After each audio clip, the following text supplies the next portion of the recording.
This peanut butter cake has the best peanut butter frosting in the world. No exaggerations. Let's see what's cooking. Let's get the facts. Let's see what's cooking. It's time for Yo-Yo Max 12.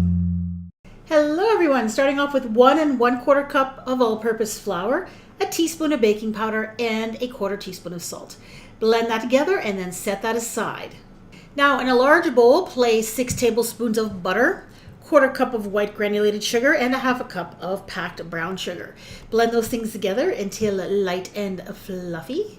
Then add 2 eggs, 1 1/2 teaspoons of vanilla extract, and blend until nice and smooth. Then we'll add in 6 tablespoons of peanut butter, as well as a 1/4 cup of sour cream. Blend that until well combined. Now what we're going to do is we're going to add 6 tablespoons of milk and the dry ingredients alternately to the batter until it's all combined. So a little bit of milk, a little bit of dry ingredients, and so on until it's all combined. Once it's combined, I added in 1/2 cup of miniature chocolate chips. This is optional, but I think it does add a lot to the cake.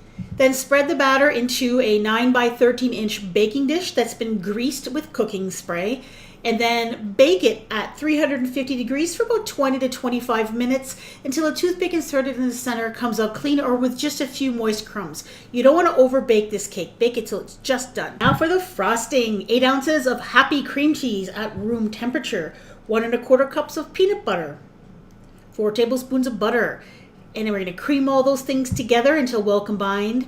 And then we'll add a tablespoon of pure vanilla extract, a pinch of salt, and 2 tablespoons of milk, followed by 2 cups of powdered sugar, also called icing sugar or confectioner's sugar.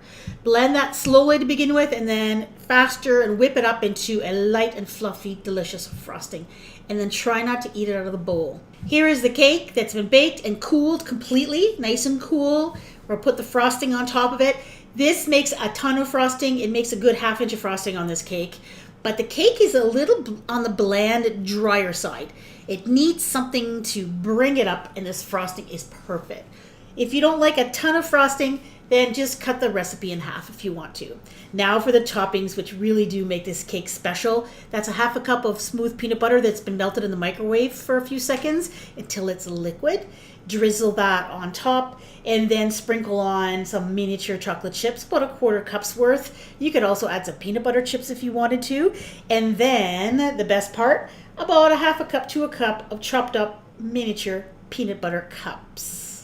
Or you could use a full-size one, just cut them up into quarters or smaller pieces. And here's the final result. The cake itself is okay. It's an okay peanut butter cake, a tiny bit on the dry side, which I think it really does need a little extra frosting.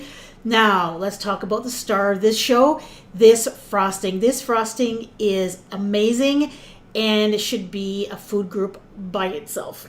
No joke. Hope you give this one a try. Here's another great recipe that uses chocolate and peanut butter and some caramel. They are called Snickers Krispies. Check them out. Thank you so much for watching. If you're not subscribed to my channel, please subscribe and hit the notification bell. I put up at least 1 new video a week, and I hope to see you come back to watch more.